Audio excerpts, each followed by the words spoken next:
അർച്ചന ഇപ്പോൾ ഖദീജയായി കഥ കേട്ടല്ലോ ഗൈസ്. എങ്ങനെയുണ്ട്? വേറെ ഒന്നല്ല, അറബിക് നൈറ്റിൻ്റെ ഒരു ഷൂട്ട് ഉണ്ടായിരുന്നു. ഈ സാധനങ്ങൾ തലയിൽ നിൽക്കണില്ലേ, ഇവരതൊക്കെ നല്ല വൃത്തിയിൽ നിൽക്കുന്നുണ്ട്. എന്താണ് വിൻ്റെ മാത്രം നിൽക്കാത്തത്? എനിക്ക് ഭയങ്കര സങ്കടമുണ്ട്. ഇതിങ്ങനെ അനങ്ങി ഇങ്ങനെ പോവുക, തട്ടും നിൽക്കണില്ല, ഈ സാധനം നിൽക്കില്ല. ഈ സാധനത്തിൻ്റെ പേര് എനിക്ക് അറിയാത്തതുകൊണ്ടാണ് കേട്ടോ. പിന്നെ അങ്ങനെ ഞങ്ങൾ മെയിൻ താരമായ ഷഹനമോൾ, ഇതാണ് ഞങ്ങളെ കല്യാണ പെണ്ണ്. ഇവളാണ് മെയിൻ. ഞങ്ങൾ വെറുതെ ഒരു ഷോയ്ക്ക് മാത്രമേ ഉള്ളൂ, ബാക്ക്ഗ്രൗണ്ടിൽ 4 ആൾ വേണ്ടേ. ആ ഒരു 4 ആൾ തന്നെ ഇതാക്കണേ. ഞങ്ങൾ 4 ആൾ ഓളെ ഷൂട്ടിങ്ങൊക്കെ നടക്കുന്നു കേട്ടോ. പിന്നെ ക്യാമറമാൻ നല്ലൊരു വൈബായതുകൊണ്ട് സമയം പോണത് അറിഞ്ഞില്ല.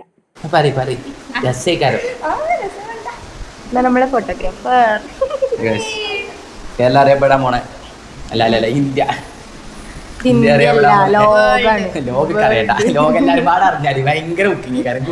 കുടുങ്ങും. അതെ, എൻ്റെ വ്ളോഗിനെ കുറിച്ചാണ് ഇത്രയും ചർച്ച, വേറെ ഒന്നുമല്ല.